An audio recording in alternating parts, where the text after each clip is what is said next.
soundboard set up. Oh, that makes sense. Good now. Is that chair higher? Or is it? It might Yeah, be. if you put Good a now, pillow good in it, it's high. now. It's higher than the rest of them. Good. It's okay. I'm gonna stop drawing. Come back to it. Who do I have? Natalia, Indy, good now, Laura, good now, Luke, and who else do I have in here? Miss Hale, of course. Soul, good now. It's a great. Soul, where are you in this picture? I like it.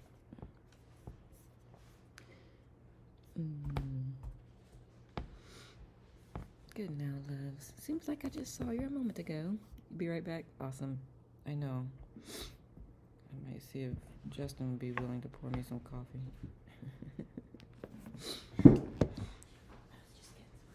Okay. Yes, black, please. Thank you. At a rock quarry in Vermont. Oh my goodness. Almost jumped in. Oh my goodness. That is so cool. Good now, Marilyn. And Justin. Good now, Lady Peacock. I'm just gonna give it a couple minutes. Let people get in and get settled. Haha, me saying it that way reminded me of that comedian.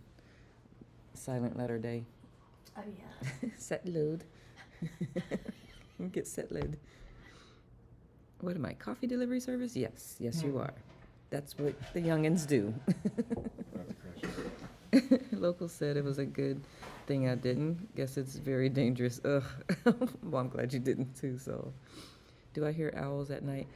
I'm usually out before they probably even think about putting a claw out. What are they called? Talons? Talon out. Yeah. You about to crash out. Justin, coffee for the queen now. Do you see what Soul said? Justin, copy the queen.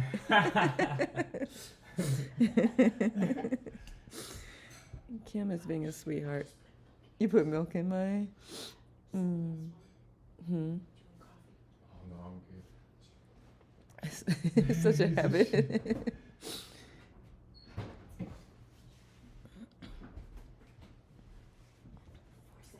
I know.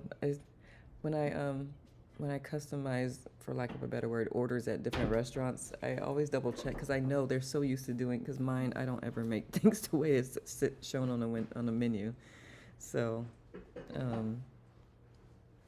you got the Java, awesome. Good now, Jamie. Good now, Helen. Thank you, love. Kim is the best, y'all. In case y'all didn't know.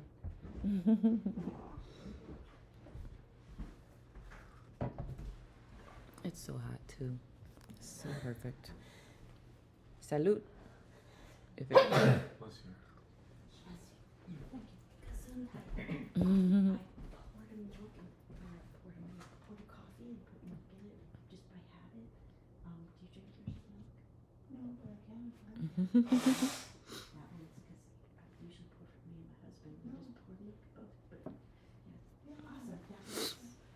Good now, Jamie. I'll buy it.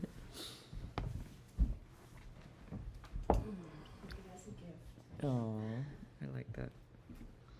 How's everyone feeling? How's the weekend starting off or continuing on, depending on where you are in the world? Good now, Amberly.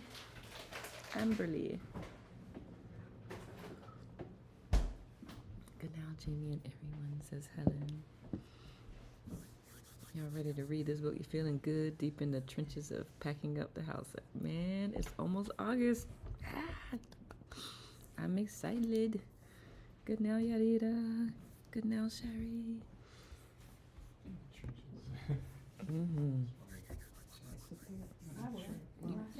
You can sit wherever you like.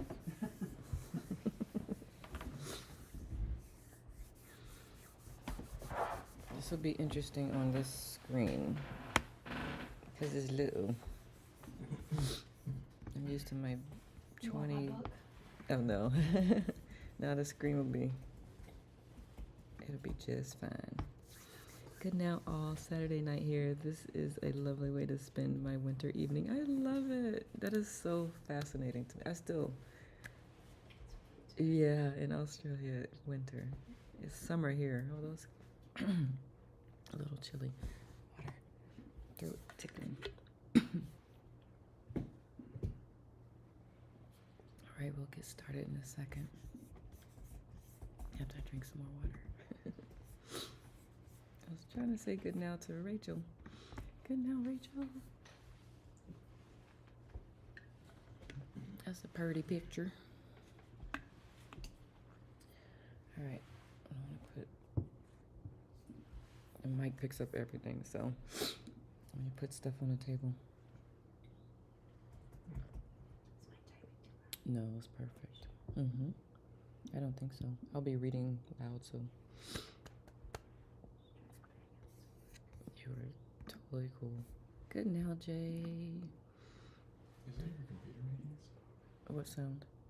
You don't hear that? I don't know. There's a lot of sounds that I Oh, hear. sorry. It's like a. Nope. Oh, I thought When- that was an owl or something like that. Yeah, he doesn't have a Mac, so he wouldn't understand. I'm a PC. You're a PC. I'm a PC. We are in the mountains, Helen, in Free Union, Virginia. Good now, Lila. All right, let's get PC dominance. Yeah. And I'm reading it on my Mac. All right, let's get this party started. Let's get through this chapter. I don't know if it's a long chapter or not, but for anyone who's just joining, who has not been hanging out with us for the last couple of weeks, we are reading The Seat of the Soul, and we are on chapter 3, Reverence. If you would like to catch up on the first 2 chapters and all that, it's on my Tube channel and Terra Mastery everywhere. So you can also go to the link in my profile. Buenos dias, Clara. Go to my profile and you can see the Tube link, and you'll see the playlist for it. So I will also just throw that disclaimer out there that this may put a mirror up and you may not like what you see, and that's okay. It's just, it brings awareness to things. It may challenge your current paradigm, which is really the whole purpose of me reading this. Just to, a lot of times people don't remember or think to question their beliefs or what they're thinking they believe, because they just adopted what they learned as a child. And so this will kind of shake some stuff up and create some great conversation and some great reflection. So Kim's posture is freaking amazing. He said your posture is amazing. You. I keep adjusting it. I'm like, dang, how does she keep for so long? She's a yoga teacher. Yeah, I know. But It's just the stack. Just gotta stack it. Stack it. Stack it. It's It just feels better long term. It is early for a mirror, Laura. It feels better in the long term. yeah. Sean says, good day, Nicole, and everyone else. Namaste. Namaste to you, too. You're in the hospital from writing. Got to stay in the night. Oh, my goodness, Lila. Well, recover quickly, please. Goodness gracious. We'll send all light energy your way. Yeah, it can be, Laura. This one might not be as much, though. Allison J., good now, love. This one is about reverence, so it won't be as I don't think it'll be as much as Karma was last week. Good now, Flora. Ooh, ouchies. Sending love, Lila. Oh, thank you, Caitlin. Carolyn says, hello from England, UK. So happy to be here with you all. Likewise. I'm glad you're here, happy, and here, not all the way awake. I'm glad you're here too, Carolyn. Good now, Michelle. And welcome back, Catherine. Who else have I not said good now to? Shira, good now, love. Jess, good now, love. Coffee pot is crinkling. Sending love, healing, thank you. No do it, no sayings. All right, let us get to reading. Good now. I like noun. Noun should be spelled that way, Michelle. I feel like it should be. All right. Let us read. Noun. Michelle's also silly, which is so fun. Virginie, good now, Virginie. Me either, so, and I'm on camera, so. Here we go, let's go. It's this. Yep, all bueno. That was Grogu. Yeah, it was. His hand is on the bowl. Using the force. He was using the force. Okay. All right, here we go. Chapter 3, Reverence. The framework of karma and reincarnation in which we evolve is neutral. Actions and reactions in the physical arena set energy into motion, forming our experiences and revealing in the process the lessons that the soul has yet to learn. Good now, Leon. He is on the tubular in case y'all are like, well, I don't see Leon. He's on the tube. When our actions create discord in another person, we, ourselves, in this lifetime or in another, will feel the discord. Likewise, if our actions create harmony and empowerment in another, we also will come to feel that harmony and empowerment.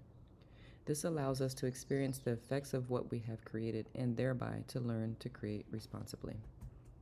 The framework of karma and reincarnation is impersonal and provides each soul in response to the actions of its personalities, the experiences that it requires in order to evolve. Therefore, the orientation or the attitude with which a personality approaches the evolutionary process determines the nature of the experiences that will be required for the evolution of its soul.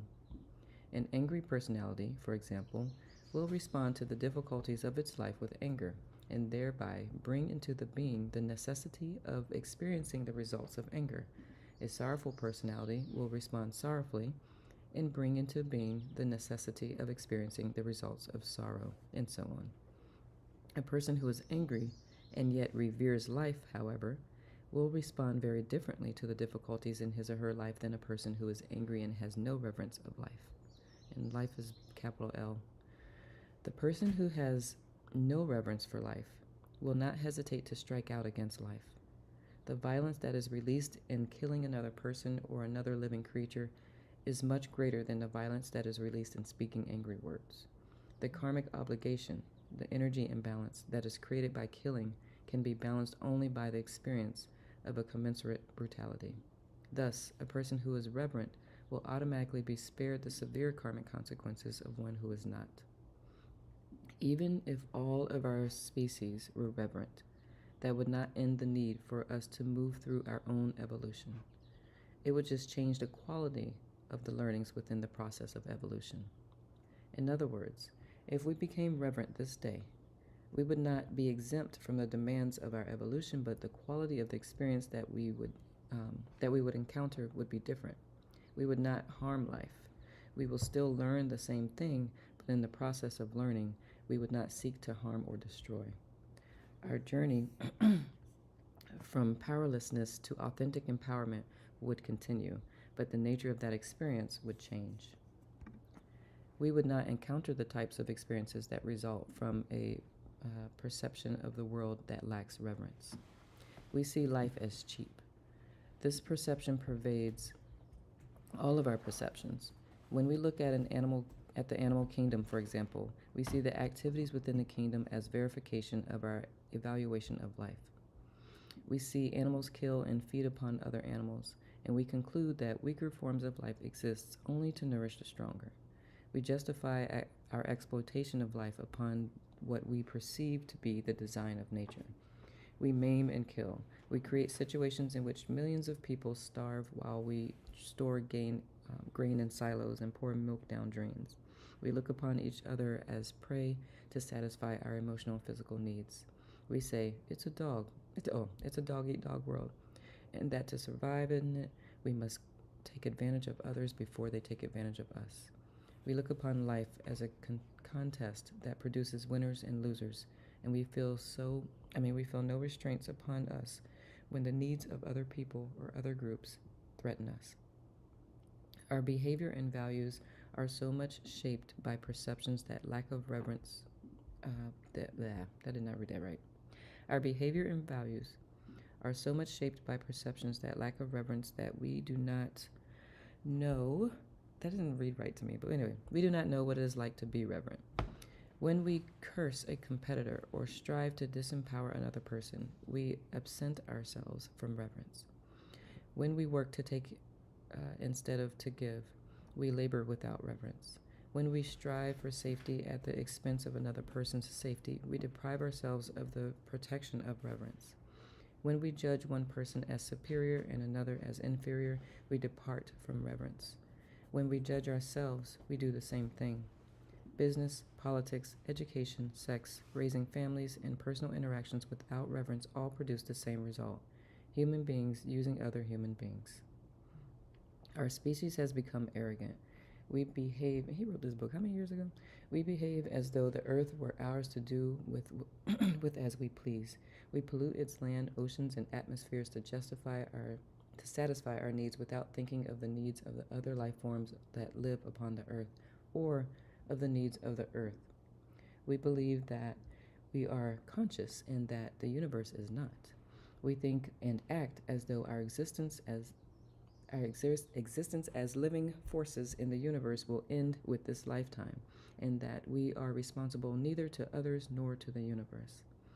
It is not possible for a reverent person to exploit his or her friends, co-workers, city, nation, or planet. It is not possible for a reverent species to create caste systems, child labor, nerve gas, or nuclear weapons. Therefore, it is not possible for a reverent person or a reverent species to accumulate the type of karma that such activities create. Why is this? What is reverence? Reverence is engaging in a form and a depth of contact with life that is well beyond the shell of form and into essence. Reverence is contact with the essence of each thing and person and plant and bird and animal. It is contact with the interior of its beingness. Even if you cannot sense the interior, it is enough to know that the form, the shell, is merely an outer layer, and that underneath it, the true power and essence of who a person is, or what a thing is present. That is what is honored in reverence. Process is honored in reverence. The unfolding of life, the maturation of process, the process of growing through and coming into your own empowerment is a process that needs to be approached with reverence. The cycles of life need to be approached with reverence. They have been in place for billions of years. They are the reflection of the natural breathing of the soul of Gaia itself, the earth consciousness, as it moves its force fields and guides the cycles of life. If these are revered, how could we look at something as exquisite as our Earth's ecology and do one thing that would risk the balance of this system? Reverence is an attitude of honoring life. You don't have to be authentically empowered to be gentle with life or to love life. There are many people who are not authentically empowered, but who are quite reverent. They would harm nothing. Often it is the case that they are the most compassionate and the most loving people because they have suffered so much. Whether a person is reverent depends essentially upon whether he or she accepts the principles of the sacredness of life, any way that he or she defines sacred. Reverence is also simply the experience of accepting that all life is, in and of itself, of value. Reverence is not respect. Respect is a judgment. It is a response to perception of qualities that we ourselves admire or have been taught to admire. Qualities that are admired by the people of one culture may not be admired by the people of another culture, or by the people of a subculture or another generation of the same culture. Therefore, what is respected by some people may not be respected by others. It is possible to respect one person and not respect another, but it is not possible to revere one person without revering every person. Reverence is a perception, but it is a holy perception. The perception of holiness is not one that is used continually. That we use continually. Where is he not from? Let me reread that sentence. The perception of holiness. Oh, it is. The perception of holiness is not one that we use continually. Okay. It is one that we apply to religion, but not to the process of evolution or the learning process of the human life. And so we do not approach the need to learn and all of the learning experiences of our life with regard for their purpose against the background of spiritual development. Perceiving in this way is true reverence because it allows you to look at what you're doing through and to see it within the framework of the evolution and the maturation of your own spirit. It is true reverence because it enables you to look at all the evolutions that are taking place simultaneously with your own in all of the kingdom of life and fully appreciate, or at least see very differently, how they unfold. Only when we see through eyes the lack of reverence, for example, does the feeding of one animal upon another appear to be a cruel system instead of one where one species learns to give to the other, where there is a natural give and take and sharing of the energies between kingdoms. This is ecology, the natural redistribution of energy between kingdoms. It is only our kingdom, the human kingdom, that wants to warehouse energy, to use much more than it needs and to store what it does not, so that the balance of the cycles is disturbed so dramatically. If each of us took only what he or she is needed for that day, it would be perfect.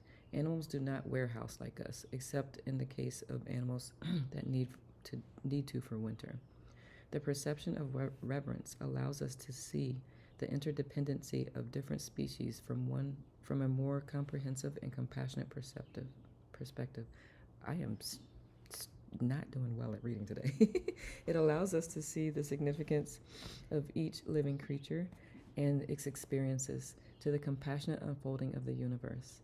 This perspective is much less likely to create violent or destructive responses within us as we grow through our lives because it reveals in each moment the value of all life. Breathe. I love the lungs. I don't think I've taken a breath in a while. Anyway, approaching and regarding life with an attitude of reverence permits the experience of being unempowered but not cruel. I think it's the first time I've actually read with people like sitting around me too. Now that I think about it. Yeah, I do. A visible, like other than bubbles, yeah. Okay. As you work towards becoming reverent, your tendencies toward harming others in other forms of life diminish. As you acquire a sense of reverence, you develop a capacity to think more deeply about the value of life before you commit your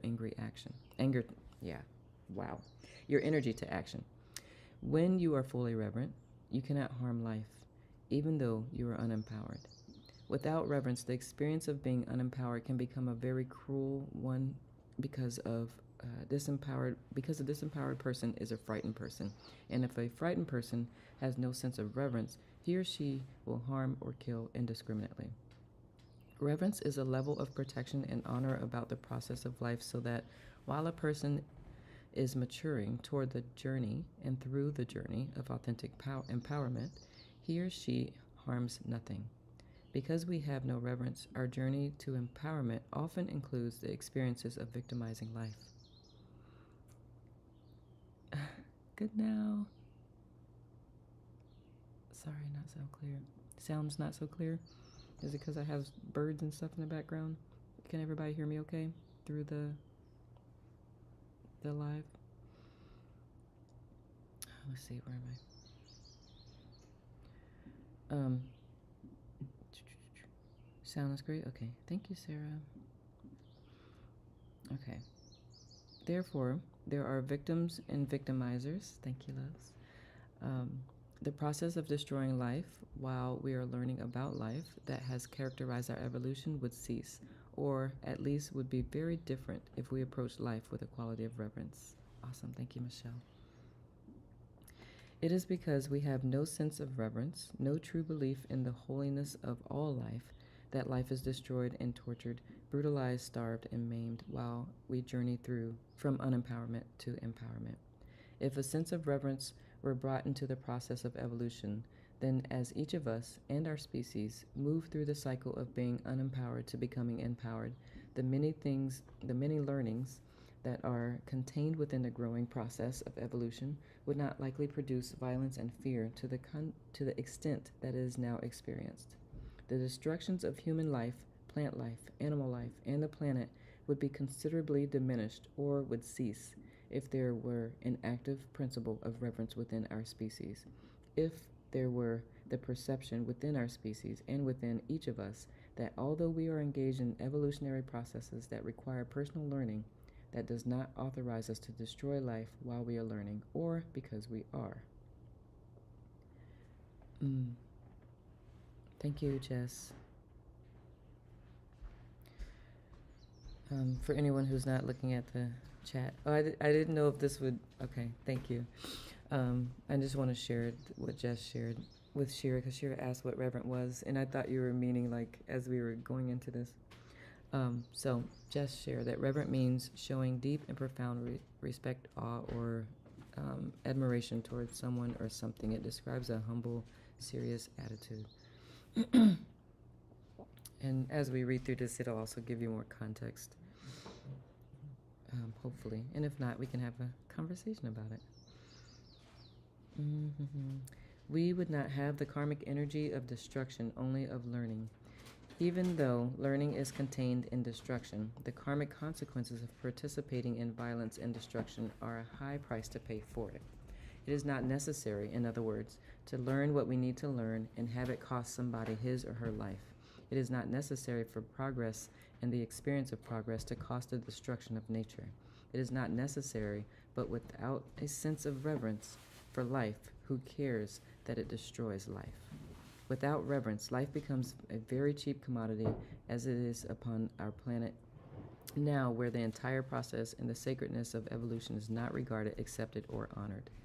If we perceived life with reverence and understood our evolutionary process, we would stand in awe at the experience of physical life and walk the earth in a very deep sense of gratitude.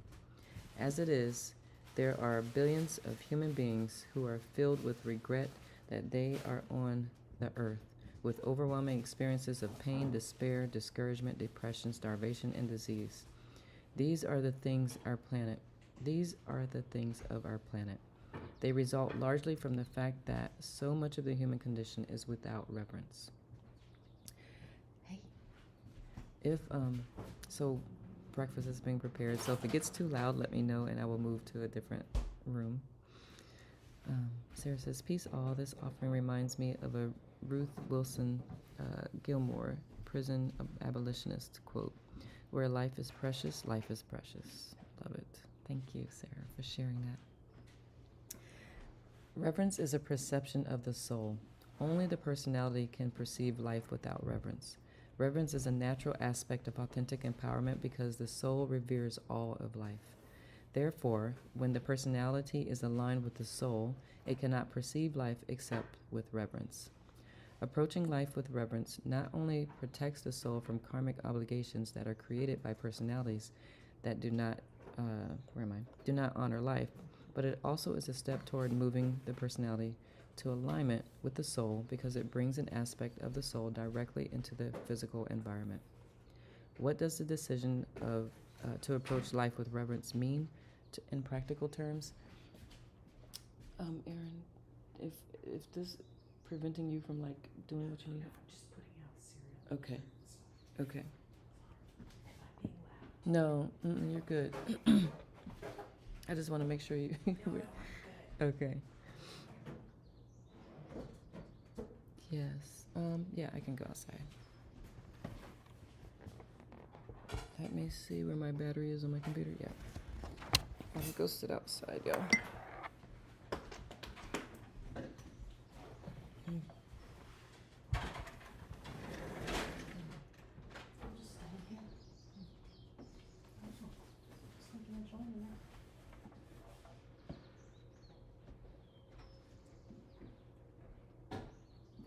Listen from your phone if you would like.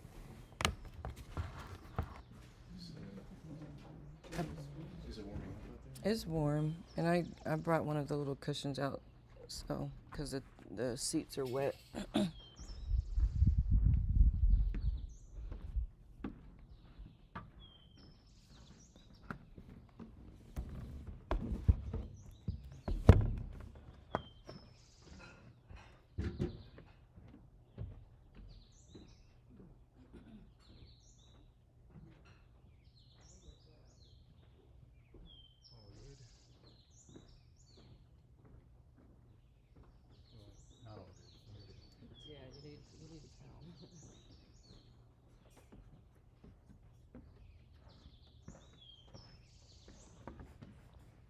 Okay.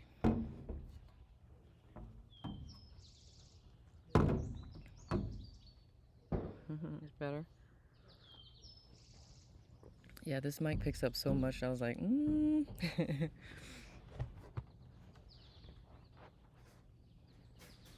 Oh, yeah, it is. It's beautiful because you should. Yeah, I might want to bring a towel. Yeah, you got a towel. Okay. Or you could sit on a bench. Bring one of these guys.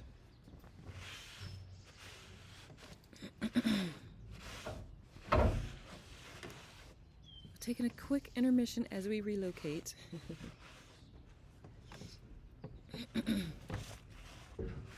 I didn't even hear it rain last night. I didn't know it was raining. I saw the wind blowing the trees, but I was out. I only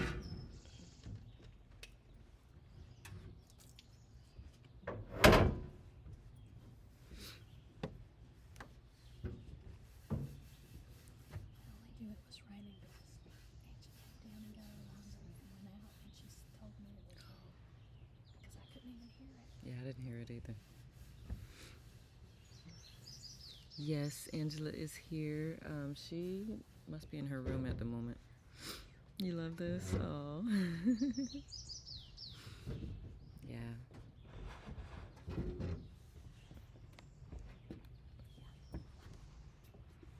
Let the ladies sit down, get comfy, and then we'll continue.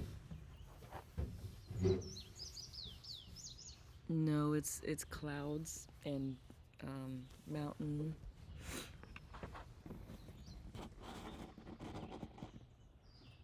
I don't know if you can see it.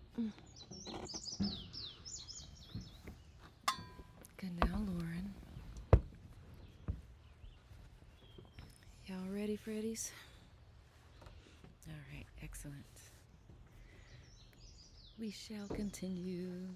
It is absolutely amazing here, Helen, for sure. Let me just say good now to folks who have popped in. Sina, good now, love. Market D, good now, love. April, good now. And if I've missed anyone, please let me know.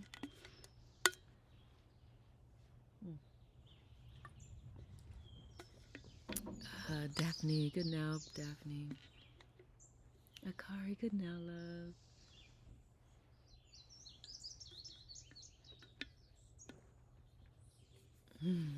Thank you. Me too. It's one of my favorites. It's definitely keeps you warm. Eee. I missed out. What did I miss out on? Oh, I missed you. Where are you at, Rhonda? Oh, I didn't see your bubble. Good now, Jeffrey. Good now, Rhonda. Thank you for letting me know.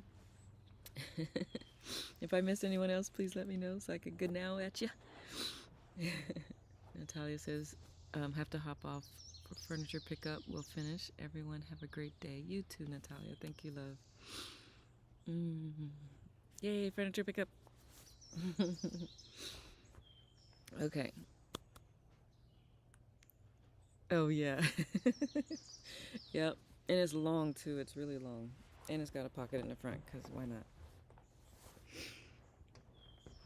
All right. Okay, so I'll just repeat the last sentence. What does the decision to approach life with reverence mean in practical terms? It means challenging the perceptions and the values of a 5th century world that lacks reverence. This is not always easy, especially for males who have been taught values that serve the accumulation of external power.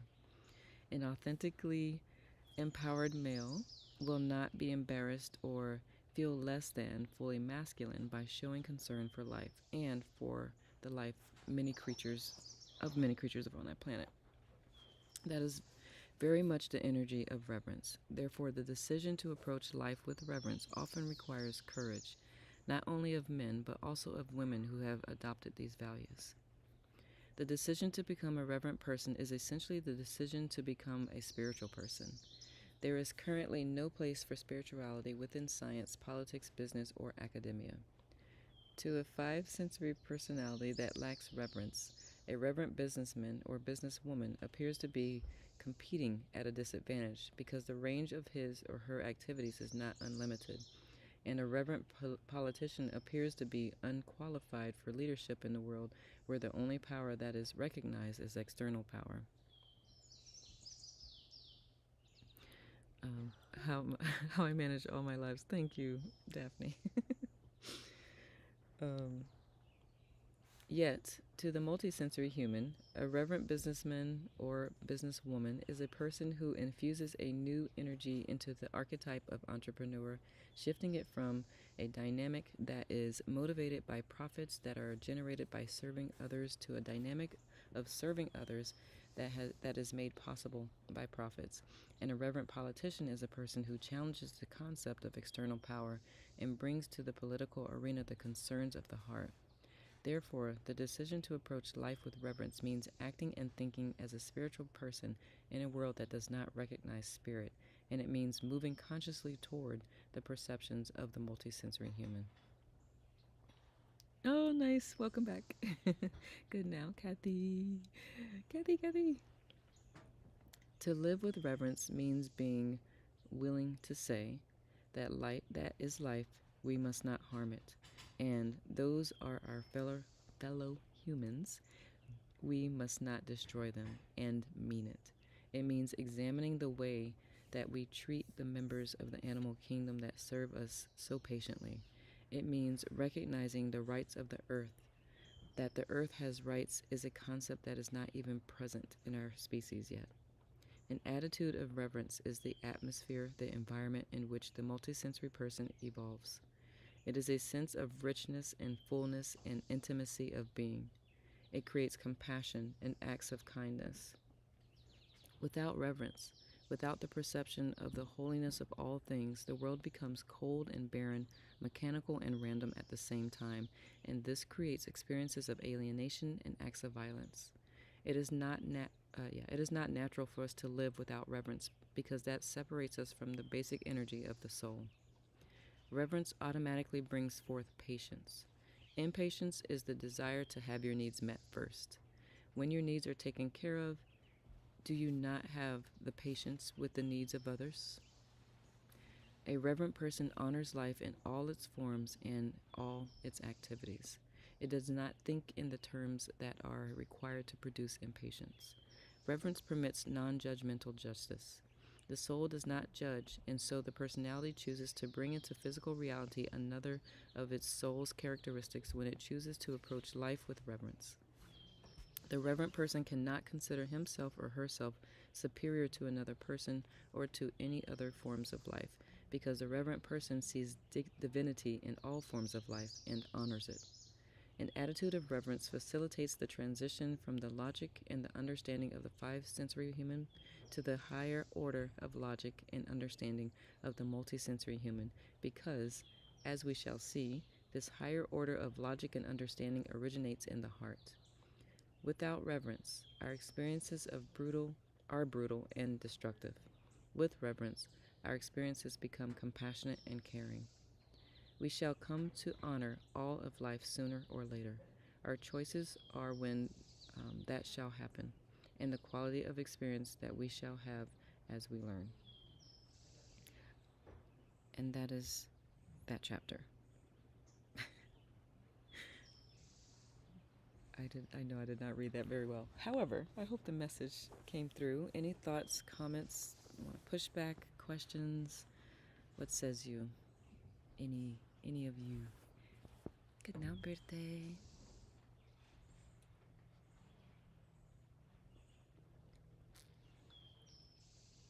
Reverence.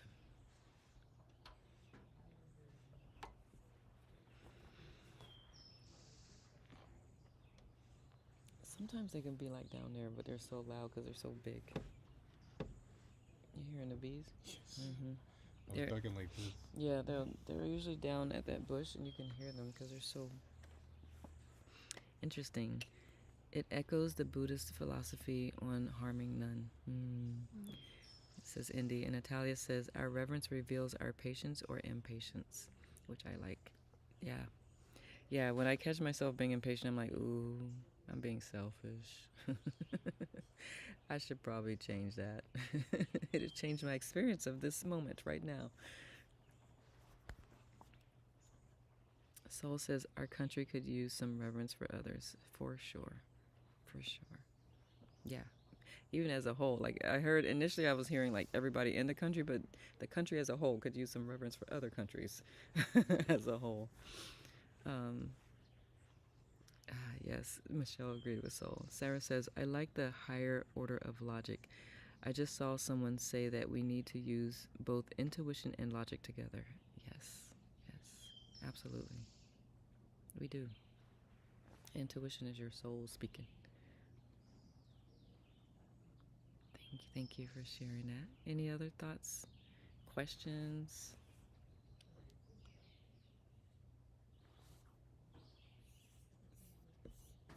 Anything sound new to you, or is it something that you're like, yeah, or is it relatable? And Shira, does reverence make more sense now, or kind of have a more contextual context to it? I saw you over there typing, Virginia. I didn't know you were typing it here. Virginia says, I am reminded of something a client said to me many years ago. He was from another country, and I said something about the preciousness of, and she's still typing. Sarah says, yes, in the idea, it felt like to think of unity, the whole system here on earth. I love that when he says the earth's rights, right? That just, Yes. the earth's rights. The earth has rights, for sure. April says, I love that I tuned in to hear this. I just got back from a Scotland pilgrimage, and we visited many burial sites. Wow. Welcome back.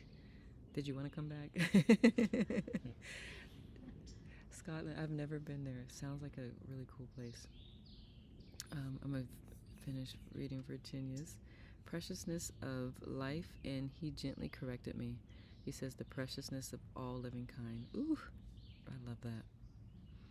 Thank you for sharing that, Virginia. Indy says, it's interesting the distinction he makes between reverence and respect. Me too.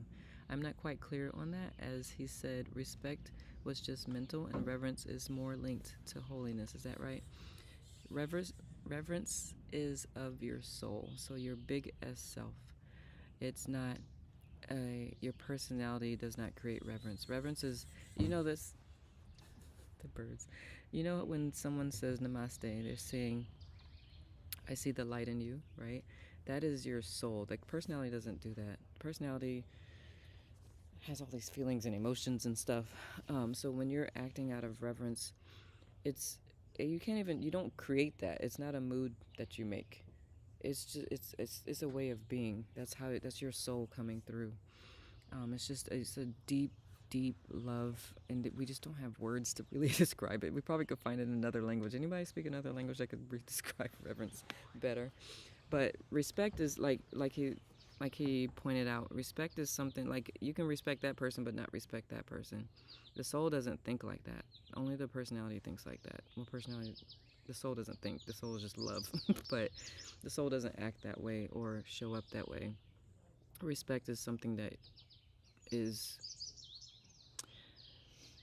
created kind of because when depending on where you grew up, certain things certain things are respectable, certain things are not. So it's kind of something that can be taught, so to speak, whereas reverence is something you feel into, you experience.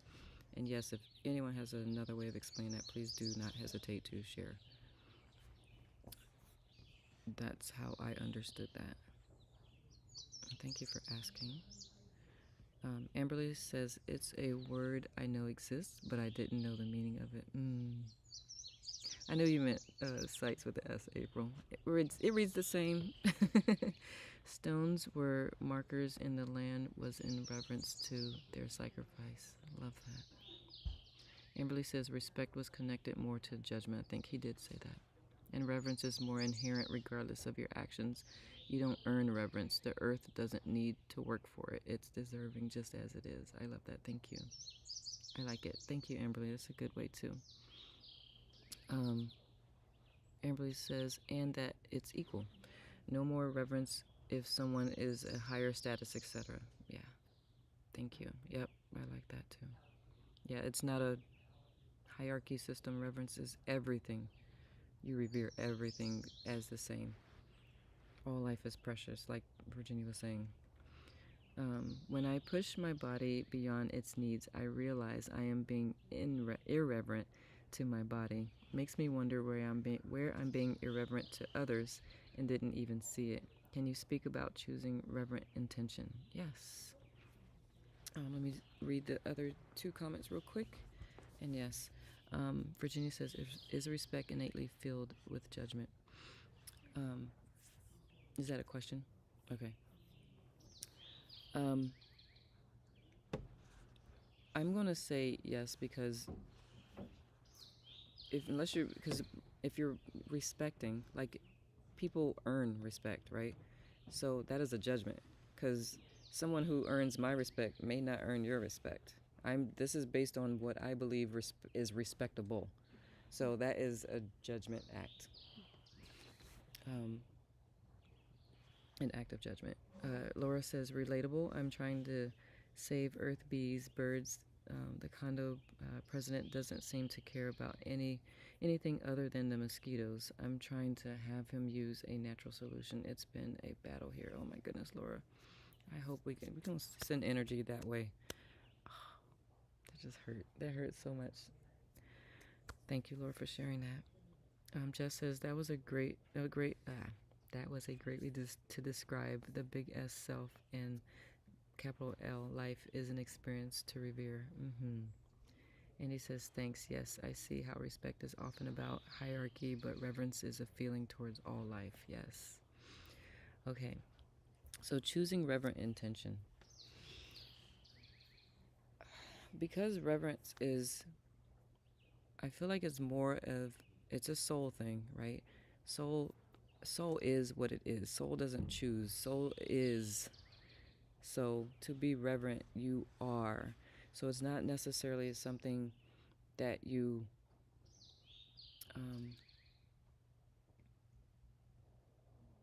it is something you can cultivate, though, I think, through your actions.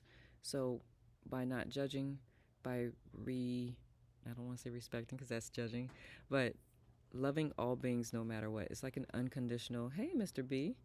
It's like an unconditional way of being towards people. It does not mean, of course, that you just let people walk all over you or anything like that, but you recognize that they are a soul just like you are a soul, and you treat them as such with love. If you approach everything with love, you're being reverent, because that's really what that is that's how I understand it to be. Spam hearts for Nicole. Thank you, Katie. See, I appreciate the love. Good now, love. And let me also just read more of what he said so I can kind of draw from that as well. Because trust me, I am reading this book and we are all on the same plane. This is the second time I'm reading this book. The first time was on my commute to work, so it was kind of like, it was seeping in, but I wasn't slowing down in a way to like really take it in, but I was like, this is a good book. I want to share it. And also, let's go to the study guide. But let me see. Challenging the perception. So where he says, what does it look like in practical terms? Challenging the perceptions and the values of a 5th century world that lacks reverence. And kind of what Laura was pointing to. Like, her landlord or the property owner only cares about mosquitoes, which means he's using products to kill mosquitoes, but is also harming other things in that environment. That is definitely not a reverent way of approaching things. Also, mosquitoes do have a place in life, even though they drive us all crazy. He says it's not always easy, especially, for males. So the more you build inner empowerment as well, it's gonna naturally happen. The reverence is gonna naturally happen. But he did mention that someone who does not operate from authentic power can still be reverent. It's really just really loving and honoring and appreciating all life forms for what they are, who they are, even ones that are not so lovable. And if they're not lovable, that means we're judging. So it's like taking that piece out. That again does not mean that if someone is being harmful to you, you can still love them, but you don't need to interact with them. You can put boundaries up, you can put restrictions, whatever. You can still love them. You're just not allowing yourself to be abused or whatever by that person or that being or those people. Jamie says, this touches on my lack of understanding of hierarchy. I understand what it is, but I don't feel that one person is more valuable than another. All beings are valuable. Yes, you totally understand what it is. It's just the way the country, and at least in the U.S., is run. The president has a place to go if the world were to explode, but we don't, because he's more valuable or she's more valuable, whoever's in that seat, than us, because they run the country. So that's just literally how things operate. And even in the military, there's a hierarchy. The officers tend to be more valued than the enlisted. But yeah, it's not. I can see why we think it needs to be that way. It'd be interesting to see what it looks like to live in a place where everybody is the same. You know what I mean? Like there's no, if everybody's pulling their weight, everybody's using whatever their gift is. Someone's really good at building furniture. Someone's really good at cooking. Someone's really good at loving everybody. Can we just all get along? That would be awesome.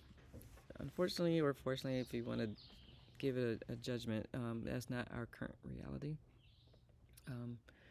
But the more we build this authentic power, the more we can start going that direction. I can't even fathom it right now, because we've been like this for however many hundreds of years, and even BC it's been like that. So I don't know that it will ever change, but let's just try to build everybody up as much as possible. Leon, lean on the one with the knowledge, not the title. Yeah, for sure. That's really who the leaders end up being, and the ones with the titles will get challenged egoistically by the ones who have more influence, because their influence is coming from a different place. They are not using their title. All right, let's go to the study guide and see also. Helen, I'm not sure that I fully answered your question, but I imagine the study guide will give us some things to do that could help that. So I'm going to see what the study guide says, and I have failed y'all again. I said I would put it in the Word document, and I have yet to do it. I was supposed to do it before we get to Saturday, and that has not happened yet. I will do better. I will keep working on it. All right, so I'm going to just run through the study guide questions. I will put that in the family doc. And the way you find the family doc, if you go to my profile, click on the link in my profile under the About tab, you will see a document that says Let Us Relate. I had a burp. There it is. Excuse me. Let Us Relate. And in that document, you'll see a tab that is the title of the book. And in that tab, you will see the study guide questions from week 1 and 2, and then I'll put week 3 in there once we're done. So, questions. Use the questions to bring your attention to experiences of reverence. Allow them to stimulate new perceptions and insights in you. So, here we go. How often do you judge? See, this is what I say, take the judgment out of things. How often do you judge the people around you because of their skin color, appearance, clothing, beliefs, actions, and possessions? Sometimes this question is difficult to answer because the parts of your personality that judge others are so familiar to you that their judgments don't seem like judgments. They seem like the way things actually are. So take at least a day to observe how often you judge others or yourself, and write down your judgments as you notice them. This is that mirror part. Be like, oh, I did that again. It's almost like your experiment. Yeah, my experiment, right? Yep. It's so funny how that happens. Number 2, do you notice when you think people are judging you for the same reasons? Write and or share your observations. Oh, I answered it fine. Thank you, Helen. It's a way of being in a soul. Yes, thank you. Awesome. I'm glad that makes sense. Number 3, can people earn your reverence like they can earn your respect? Notice what you feel when you feel reverence and what you feel when you have respect for others. Write what you notice and share it with others if possible. Do you see divinity in all forms of life? That's number 4.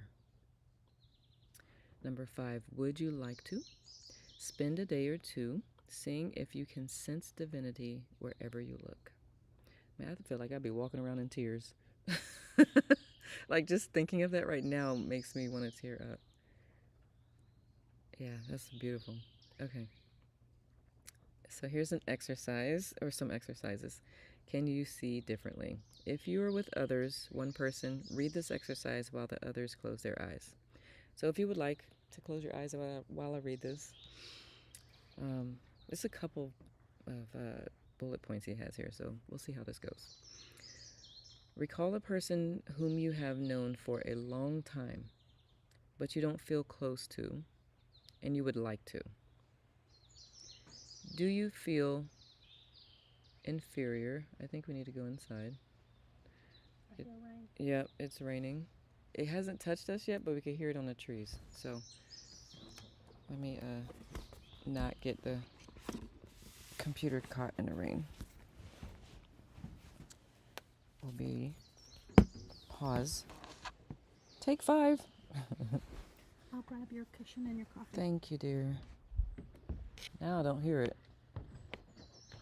It may have been just the wind blowing, but better safe than sorry. Thank you.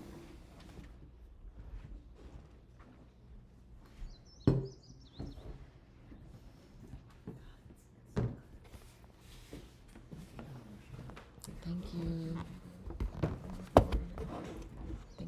Thank you. Thank you. Thank you. Awesome. All right. Take 2. Or 3 or 4, wherever we are. All right. If your eyes had opened back up to... Oh, can you turn your... Oh, sorry. That's okay. That's all right. Okay, close your eyes again if you haven't.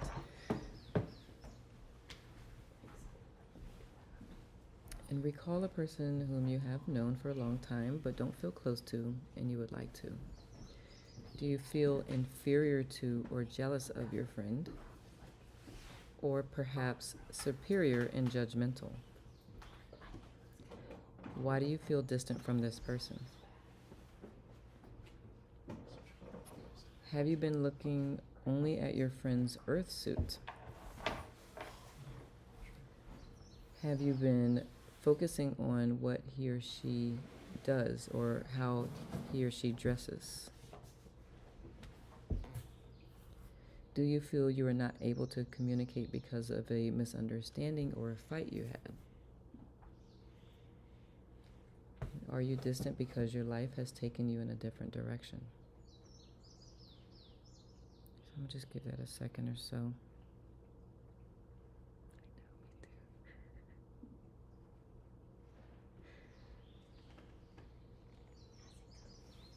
Now open yourself to the possibility of seeing your friend differently. Set your intention to see beyond the appearance of your friend's earth suit. I love that too, Jess. Spend at least 15 minutes on this exercise when you have a moment. If you don't have one right now, that's okay. That was me trying to say remember. Remember that you are a soul and so is your friend. If your eyes were closed, open them and notice how you feel about your friend now. Do you feel compassion? If not, continue to do this exercise over and over until you feel a shift from contraction to openness, from seeing your friend only as a personality to knowing that your friend is a soul wearing an earth suit. Allow yourself to feel the instant that your fear, judgment, and disdain disappear and reverence appears.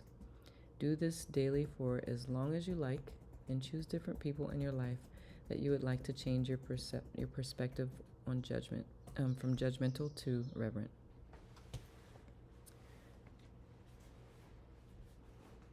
Life lesson. It is. Set the intention this week to see with reverence everyone and everything, including your relationships with people who you are close to or who are close to you, acquaintances, people you meet in passing, people you feel a distance from, etc. Set this intention each morning and every time you remember during the day. At the end of the week, write your answer to these questions. What did looking at everything with reverence during the last week help you to realize, and give examples? What did you create by holding this intention, and be specific? Later, Natalia definitely provides a mirror and deep introspection. I hope that you all have a nourishing weekend. Thank you, Natalia. You too. And then the last thing, and again, this will all be in the doc. Exercises and questions. Use these questions to help you explore reverence. Okay, y'all about to make me cry. In a happy way. Your soul reveals life in all its forms, including you. Do you revere yourself? What would it mean to revere yourself? Would revering yourself be narcissistic? Some fear-based parts of your personality may feel narcissistic. It is important to become aware of them so that you can tell the difference between narcissism and revering yourself. Write and/or share about your discoveries. What would it mean to revere someone else? If reverence is recognizing the essence of a person or thing, how could you revere the essence of someone else and not revere your own essence? If you revered all things, how would your life be different? And that's the study guide for chapter 3. I will put that in a document. Jamie says, I use skin suit, but I think I like earth suit more. I like earth suit too. Yeah. It's my earth suit. Because my soul is much bigger, just like y'all's. We had to squish into this thing.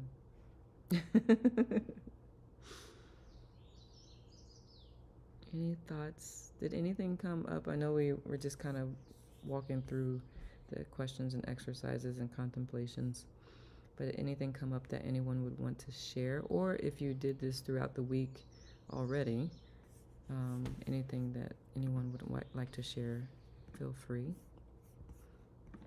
Good now, Pamela. Ken L, good now to you. Talia, good now to you. Kat, good now. Becky, good now. Big old smile, I love it. Did I miss anyone?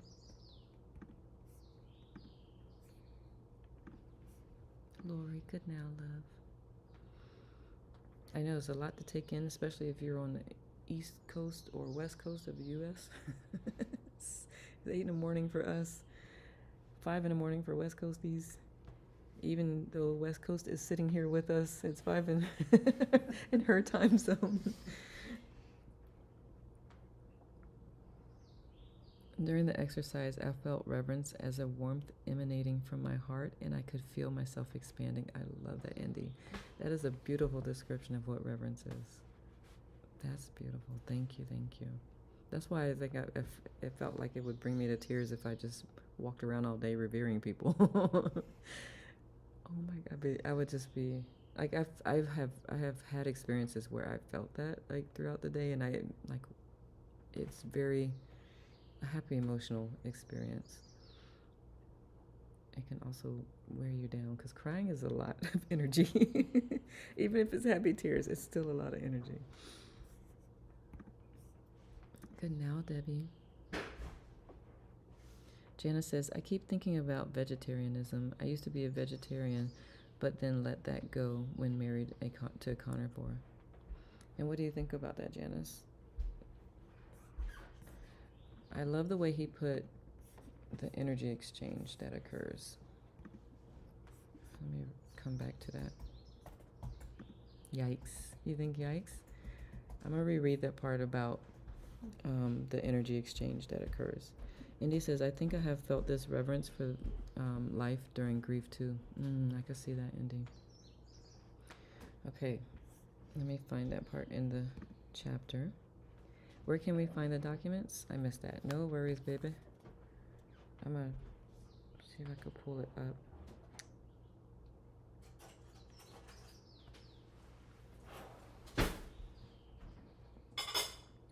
So if you go to my profile, which you'll see that, click on the thing here if you aren't ready following me. You probably want to do it after we. Now you can actually. I scheduled this live for an hour and a half, so if you go out and come back in, we'll still be here. But if you go to my profile, click the About tab. Scroll down, you'll see the link, Popple, which is my digital business card. And once you get there, you'll see this icon. It says Relate. So when you click on Relate, you'll see a tab within this Word document. If you're on mobile, the tabs are at the bottom. Okay, thank you. If you're on mobile, the tab names are at the bottom, so you can just scroll through. If you're on a computer, the tabs will be on the side, and you'll see a tab that says the name of this book, which is The Seed of the Soul. And this is weeks 1, and you'll see week 2 and week 3 as I add them. Well, 2 is there, but you'll see week 3 as I add them. Scroll, be chapter 2, and that will be where chapter 3 will be once I add it. Hopefully that was helpful. You're welcome. You need to run. Have a wonderful day. You too, Laura. Thank you. Jamie says, when I think of the soul being squeezed into a body, it looks kind of like Ghostbusters. When I was like, where have I thought of seen that concept? Ghostbusters is exactly it. I was thinking, it's like, where? It sounds so familiar. You need to proof more often. Excuse me. No worries. It's okay. You're good. Okay, for Janice. Where is that in the book?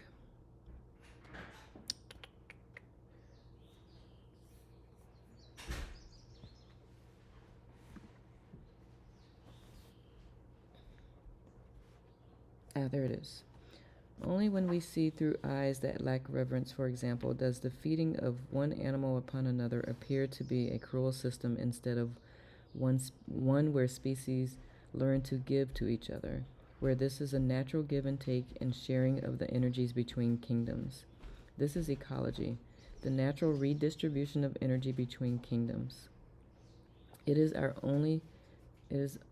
only our kingdom, the human kingdom, that wants to warehouse energy. So if we think about animals and plants are all energy, right? We're all energy. Humans warehouse energy. Animals use what they need in that moment, and then they keep it moving. With, of course, the exception of the hibernating animals. Hola, Bella. How does that land for you, Janice? Helen said, I have spent so much of my entire life focused on serving others, doing what I thought was right, and not ever looking after this physical body. No reverence for my own body at all. No wonder it's so ill. I have shamed my medical condition this whole time rather than cared for it or me. Didn't even see what I've been doing. Foolish woman, where you at? Awareness creates the shift. I'm going to send you a big squeeze to you, Helen. You already know what I'm going to say. I don't even have to say it. We love you. I'm glad you love you. You showing up here consistently shows that you love you. We know better, we do better. We do what we can. We do what we know at that moment. And we grow. It's okay. Yarira says, still processing the difference between respect and reverence. For many years, I have been intentional on respecting and honoring all people. This is making me question it, feeling and processing it in front of my mirror. Awesome. Andy says, I am thinking of every time we do things like pick a flower too. Felipa says, I have shingles on neck and earache. I'm so sorry, Felipa. Well, not sorry, but I will send some energy. Shingles usually come from a lot of stress. sometimes holding on to guilt, sometimes holding on to emotions that don't make us feel great. I want to encourage sleep, any self-forgiveness that you need to do, extra self-love.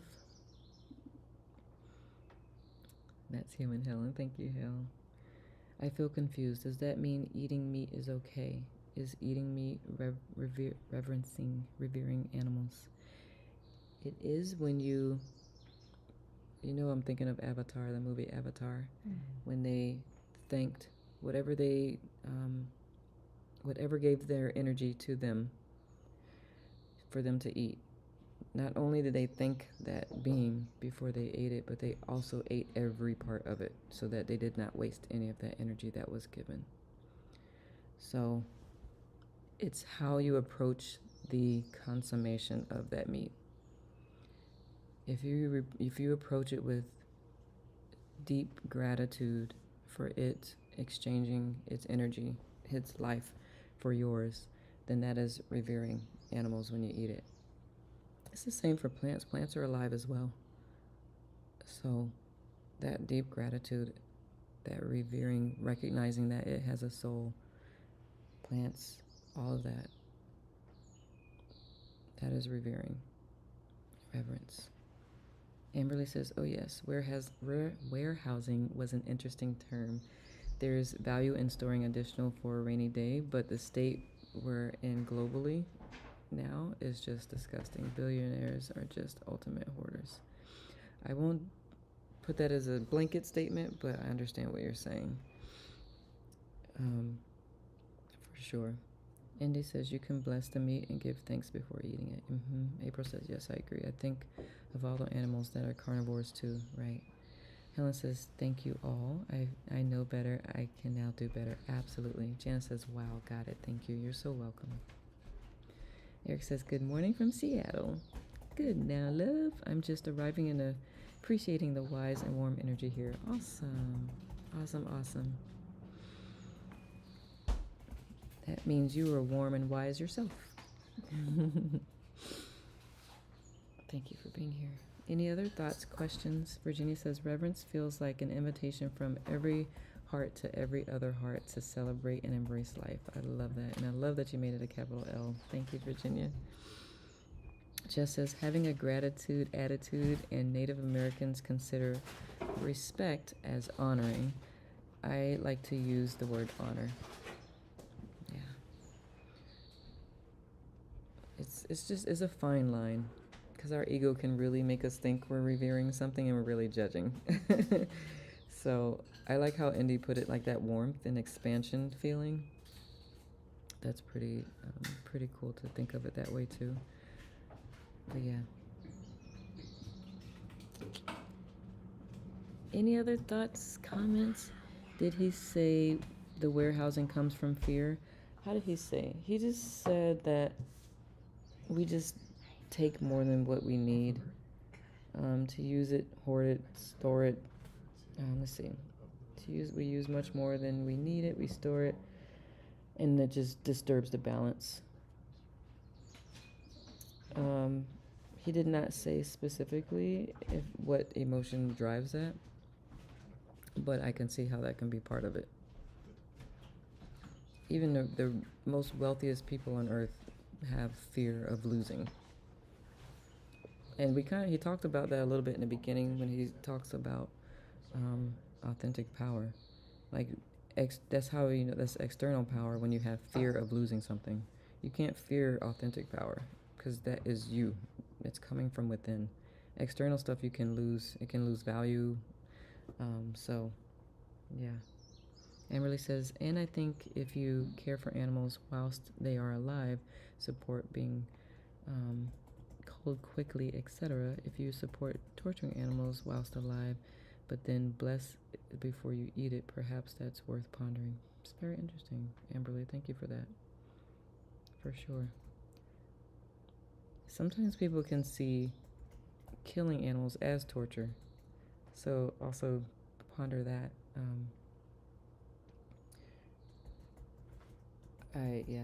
I don't know that it's the way it's done. You know how you get humanely? take an animal's life. I think of warehousing as gluttony, yeah. Helen says, gosh, Nicole, your space and care are opening all the doors we each need. Oof, big ahas every single time. Thank you. You're welcome, Helen. I am just grateful that you are open. When we first started this book, Helen's like, what do you want us to get out of this book? Because it was interesting. The first chapter was talking about multi-sensory human being and 5-sensory human being, and it's just like, where are we going with this? But I think it's starting to see. But my whole goal is to just challenge your current paradigm so that you are more conscious about your life, basically. Your choices that you make, what you believe in, you're more conscious of. And you can choose more consciously. Jamie says, Indy, I wonder if it stems from a scarcity mindset, which is a taught thing. It's very possible. Also, once you get to a certain level, like, we don't want to go backwards. If you've ever experienced that, like, I used to be here, like, life-wise, like, I used to live in an apartment that was not so great, and then I moved to a better apartment. You can be afraid of, like, having to go back there because that was not fun, not comfortable. So it could also be that, like, I'm here, I don't want to have to go back, and it can be a fear of, and it also, in some people's mind, it also, if you go backwards, for lack of a better way of saying that, you failed. So that could be a lot of things wrapped up in that.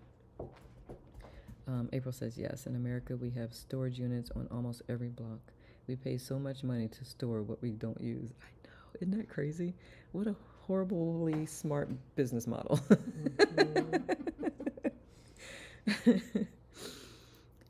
Sorry to change the subject, but how many more sessions with the book readings? That is not changing the subject. There's no such thing as changing the subject with me. I can flip-flop all over the place and still stay on track somehow. I think there's 16 chapters in the book. 16 or 18? 16 chapters. So this is chapter 3. So 13 more sessions. Next Saturday will also be another early one, probably around this time instead of an hour earlier like it was, just because I am helping a friend DJ at an event and I need to leave.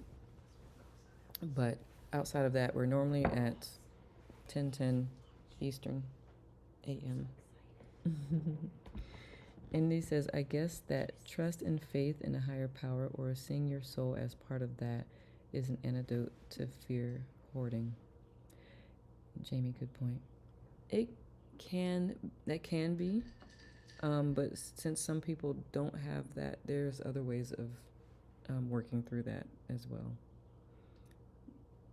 Hoarders, Justin. How often? Every week. We read every week, unless something happens. But you'll see it if you follow me or add them to your calendar. Go to my profile and click on events. I need to post next week's, but you can add it to your calendar. I wish we could just book a series, but it doesn't work that way here. But if you follow me, you'll get notified when I add the events up, and you can add them to your calendar at that point as well. Eric says, right, April, storage units perplex me. I feel gratitude that I don't need extra stuff to feel complete. That's a great way to be. Understandably, yeah, I'm trying to get rid of stuff.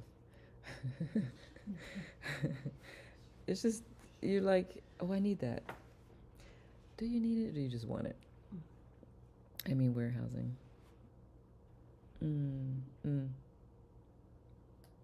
It's so nuanced. There's no one size fits all. There's no one particular reason that people do whatever they do, because it's coming from their lived experiences and their lens of things. So it could have a big part in it, but we wouldn't know unless we asked them, and they probably wouldn't know either because they're unconscious about it. Embrace minimalism. Okay, Justin. April says, learning to let things go is truly a process. It is. Eric says, always nice to see you, April. I hope you're well. I love that. I love how everybody loves everybody. Any other thoughts, comments regarding what we talked about today? And as y'all, for who does not know, I do have a group here on IT. So if anything comes to mind, if you do the the study guide and you have questions or you have things you want to share, any revelations, feel free to share it in the group, or you can add it to the comments on the Tube channel, especially if you catch the replay. Feel free to share it, and we would love to jump in and have a conversation about that as well. Good now, love Coco. I love it. Joined late and tried to find the name of the book. What is the title? The Seed of the Soul. It shows on the screen too. It should show on your screen as well. I can show the book as well. But on your screen, is it showing on the screen or no? Did I not? No, it is there. Okay. It's there. Okay. Just I know it can. I don't know what it looks like on mobile. So. Yeah, it's there. But this is what the book looks like. And what's his name? Gary Zukav. Zukav. Yeah. And you can catch all the replays. There, I stream live to my Tubular channel, and so if you miss part of a live or all of a live, you can catch the replays there as well. You're so welcome, Miss Jacqueline. Sarah says, on the overconsumption note, we're conditioned since children to consume. It's part of the American identity. Yep, it is. It really is. And hence this book. Let's wake each other up. We're like, wait, am I? Oh my goodness, I have been doing that. Well, dang. Now that I know, what decision will I consciously choose going forward? If it's still overconsumption, at least you're doing it consciously. And it's defined, still also subjective. Let's see. Helen says, yes, Indy, so much is right now is undermining the trust I used to have. Like the foundation is really rocky. I need to step into trusting again. Abso-stinking-lutely. I would say I choose to step into trusting again, so it doesn't take some pressure off. If saying I need adds pressure to you, that may not be everybody, but for me it's like sounds like I'm adding to a long list of needs to do. So choosing is being more action oriented. Kimberly says, thanks all. This has been an interesting session. I'm glad. You're so welcome. Yadida says, storages can help some people as well. I was without a place for 2 years and I used it. Then when I was blessed to have a place, I got my things back. Thank you, Yadida, for that. I think that is a great use of storage as well. Thank you. Jess says, I have found that judging leads to inferior or superior complex. How lovely it would be to have a judge-less humankind. Absolutely. And Indy says, Helen, I get it and would like to focus on this too. Any tips to bring trust more? Are you mean trusting in yourself or trusting in, what are we trusting in? Joyce Matoli, good now, Joyce. Popping in to say, greetings, beautiful peoples heading to teach. Thank you. Speaking of teachers, Caitlin, Joyce, Michelle, do we have any other teachers that have popped in? So these are all teachers here on IT, so if you've not had the opportunity to say good now to them, please do go check them out. Virginia says, good now to all beloved and revered. Thank you, Nicole. You're so welcome. Thank you, Virginia. Indy, Helen, when you say trust, please share a little bit more and I can give you a little bit more options to consider.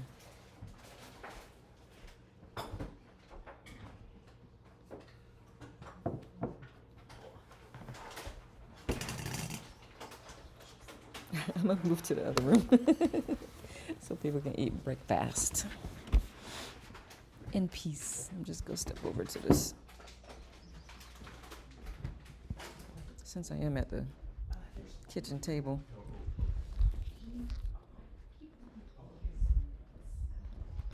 I can bring you in here with my bowls. Trusting in a higher power. Got it. Thank you. Okay. Lots of breakfast sounds. I know, right? It's that time. All right.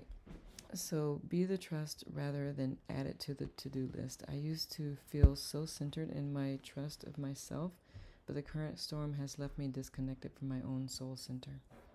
Got it. Thank you. Okay. And soul, that is higher power, pretty much. First, I want to ask, so Helen, it sounds like you had it at one time. How did you cultivate it the first time? And Indy, would you say you've always struggled with that trust, or did it just get diminished by some events in your life?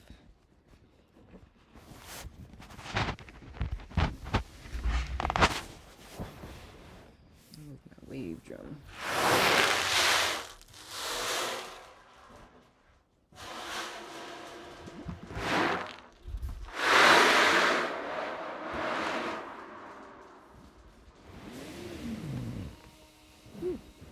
They're grinding up more coffee, so it's a good thing I did leave. Okay. What says you beautiful souls?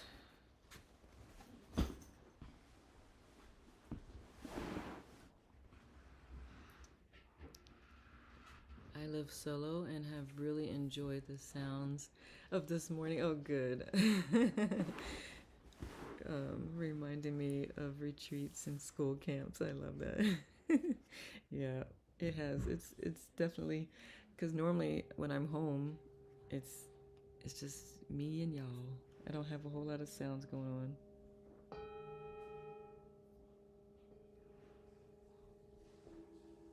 Okay, Helen says, I didn't cultivate it.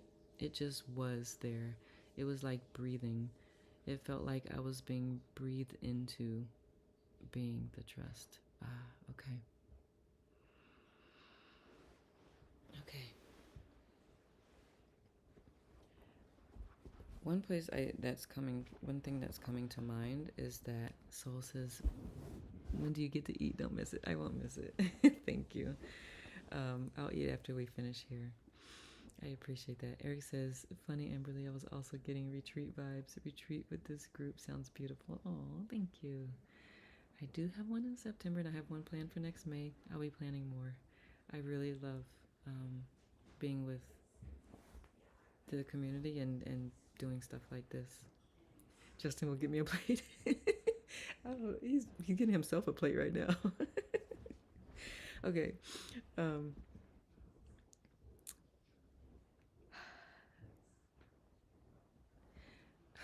What's coming to mind for Helen and Indy? Indy says, I always wanted it and believed in it, but not always felt it.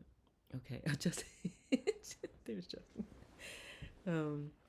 And life happened, and I have just been surviving since, like my boat got lost at sea. Got it. Okay.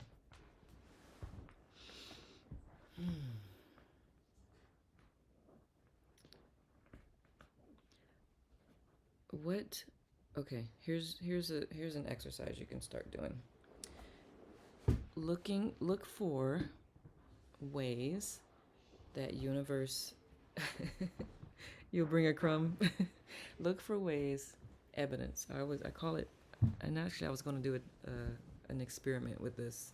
I haven't typed it up yet. So y'all know I like doing experiments here on Insight Timer. I don't call them challenges, I call them experiments. But look for ways, search for ways, hunt for ways where you can see that the universe is showing up for you. I would surmise to say one of the ways is this community that you've happened upon, and just continue to focus on that, little by little, every day. Just look for one thing that shows that universe has showed up for you, even if it means that you just woke up the next morning. If the rest of the day was like, I can't tell. Oh wait, I woke up. I'm breathing. I can wiggle my toes a little bit, maybe. I can shimmy my shoulders a little bit. It's so easy to dismiss what we would consider the simple things, the easy things. So opening yourself up to seeing those things more and more, and recognizing the miracle behind these little things that are taking place, like the beating heart and the digesting stomach and the swallowing of the throat and the hearing of the sounds and the seeing, that is not personality. That is all divine, in my opinion. That's one thing that you can do. Another thing that I found helpful is,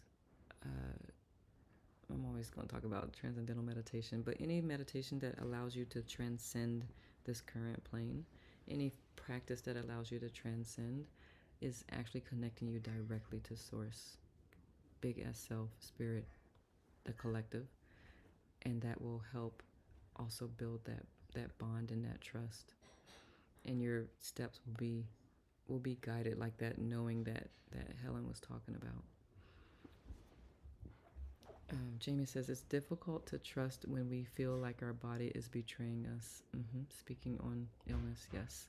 It takes practice and perseverance to get back to a place of trust. Thank you, Jamie. Yep, it does. It does. Feed the queen bee, you little worker. Meanwhile, he towers over me. I looked at Nicole's retreat. It looks wonderful. I will see if I can arrange life to attend. Oh, thank you. Are you talking about the one in September, Eric? Or the May one? Either way, I would love to have you. That would be awesome. Yeah, that would be so awesome.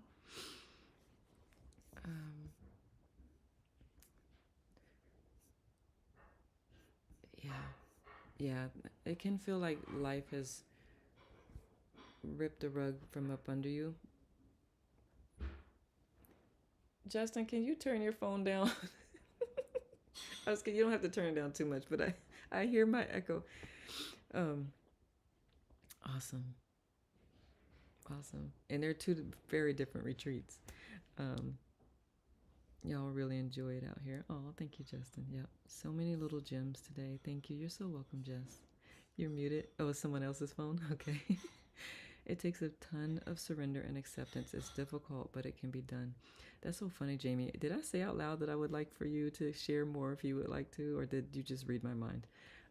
The trust comes in waves when we can't pretend it's not affecting us, but we can get to a place of it not destroying us at every turn. Thank you. Absolutely. Yeah, it's really okay. It takes conscious choice, which is a lot of what this book, you already know my whole premise. Inner mastery is a conscious choice. So everything that we do, we're choosing consciously or unconsciously. But my goal is always to wake up the unconscious so that you can choose consciously. And how he mentioned how when you revere life, your experience of those things are different. So when we're angry, like you can see two people go through the similar looking situations, and one that's angry and one that's like, okay, this is what it is. I'm going to learn from it and take from it and keep it moving. Their paths or their attitudes are completely different. So it's how you're choosing to experience your experience. I'm not saying that you're going to be happy-go-lucky, yay, I'm in pain. Like, that's not less likely to happen. However, the love that you can give yourself in those moments, the compassion. Why are you talking and I did not push? Oh, that was my watch. Oh, like I didn't say anything. Okay. Thank you, watch, for telling me what time it was, even though I didn't ask. It's through the pain, you're like, body's telling me it's not happy right now. Got it. Thank you for the message. I still love you. I'm still gonna love you. Thank you for all that you can do in this moment. In this moment, thank you. I am not going to claim that as easy. When I dislocated my shoulder, a number of times I reminded myself, but I'm able to do this. Bye-bye. This was lovely and insightful. Thank you, Nicole, and everyone for making this space special. Blessings. Thank you, Yarira. You're welcome, love. So one day at a time, one moment at a time, building trust shows up in different ways, but it is a conscious choice. It takes a conscious when you're used to not doing it, it takes a more conscious choice until it doesn't.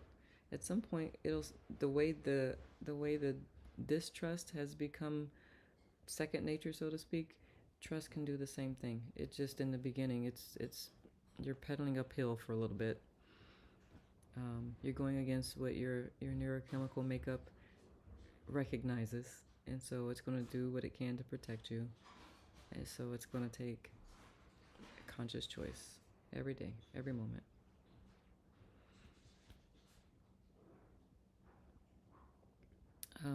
And that's Helen and self. Indy is saying about higher power itself. I think it would help possibly to not necessarily call it higher power, because it may make you feel inferior, which you may have an unconscious resistance to that concept.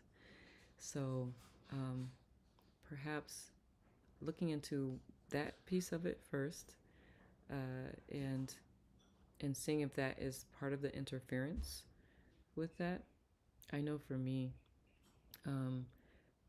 spirit world, guides, all of that, they will not intervene without being asked. You know that saying, ask and it shall be added unto you, or something like that. Michelle probably knows it better than I do.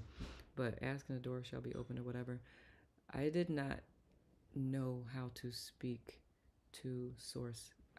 Because what in my mind, growing up in a Christian church, God was Father. I didn't have a dad growing up, so, and it kind of gave me a block to, like, just one, asking for things, and two, like, speaking to a father. Like, I don't know how to speak to a dad. Like, what? So it kind of messed my head up trying to navigate that for a little bit. So I had to do some work in different areas to even just get to a place of being able to have that relationship with Source. So for Indy, I would invite, like, when you think about higher power, what comes to mind? You don't have to share it here, but that may be a place to start, how you're perceiving it, so that you can create a better relationship with. I hope that helps. I hope that makes sense. Any other thoughts, questions, comments? I'm gonna strike the bowls. Just because I'm here.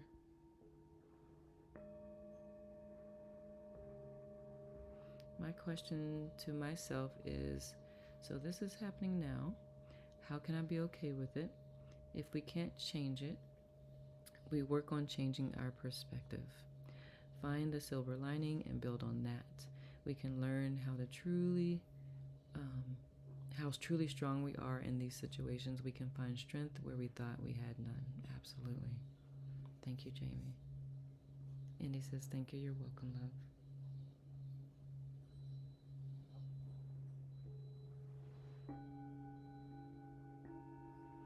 Any other thoughts? Good now, Chandra. I don't know if I said good now to you out loud. I saw when you popped in.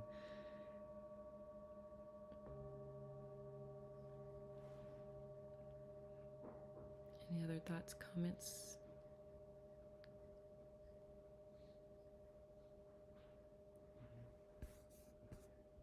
Okay. Awesome. Well, if you're feeling complete, or as complete as you can be in the moment, thank you. Helen says, the universe sent me a message via my sister. I was lamenting not being at the World Cup in the U.S., and she just said that I should go to the next one in Portugal, Spain, and Morocco in 2030. I was shocked. I realized she sees my future, and I am in so much physical pain. I have stopped seeing any future. I have stopped almost everything that I used to be.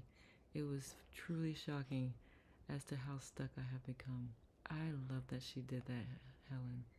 Wow. See? Hunt the good stuff. Indy says, beautiful, Jamie. Eric says, thank you for sharing that. I could also not relate to a powerful masculine source. This energy then turned into a blocker for trusting myself and my power. Yes. Right, Eric? Yep. Beautifully stated. Thank you for sharing that. Jacqueline says, this topic has been wonderful. I was really struggling last night in judgment. Many blessings and we'll look for the book. Thank you for this space you share. You're so welcome, my love. My pleasure, my honor, always. Thank you, beautifuls. So grateful for you. I'm going to keep celebrating you. I'm celebrating the effort you are choosing to make and take to continue to show up for you. Because in so doing, you're also showing up for the world, helping me raise the collective consciousness. Thank you, thank you, thank you. We need as many folks raising that as possible. So thank you for being here. Thank you, Nicole and friends. You're so welcome, Eric. Indy says, Helen, sometimes we just need to hold on to the belief others have in us till we get it back ourselves. How beautiful was that said, Indy? Thank you for sharing that. So beautiful about your sister. Absolutely. That is so true, Indy. That's when someone loves you beyond what you can see, it is such a very powerful, I mean, they say love, and it is, I believe. Love is the most powerful energy. So, yeah. You're welcome, Hale. All right, my loves. I'm going to go drink some water and munch on something. For now, create the most amazing now moments. Before I munch, because I will forget, I'm going to add the I keep wanting to say workbook, study guide questions to the document so that y'all can grab that and do some more inner work as you see fit. Jamie says, Helen, I have been there. I had so many years of not being able to see a future. You're welcome, Indy. You're welcome, Helen. Y'all are so amazing. I just love y'all. Thank you, thank you, thank you for being you and for your support of each other. Thank you. It's a beautiful thing to see, experience, witness, all of that. All right, my loves. Let me add this study guide to the document, and then I'll go munch on something, and then we'll get our day started here. Namaste, Jai Guru Dev. May you all create the most amazing now moments. Until I see you next time, make every moment count. Because that's all we have is... You got my breadcrumb? Thank you, Justin. Because that's all we have. Let me see. Okay. Is this now moment? Let me see. Make sure I got all the things. Okay. Excellent. All right. All right, my loves. I will see you around the app. We'll be back here tomorrow morning for meditation if you so choose. But I'll see you around the app again. Whether it's in my live or another teacher's, thank you for being here. I really appreciate you, loving on you by being here doing this work. Not always the easiest thing to do, but it's always worth it. So thank you. Ciao for now. Oh, I didn't give you hearts. Let me give you hearts too. Hey. Oh, thank you, Virginia. Thank you, thank you, thank you. I appreciate that. And for anyone on YouTube, thank you, thank you, thank you for showing up. See you next time.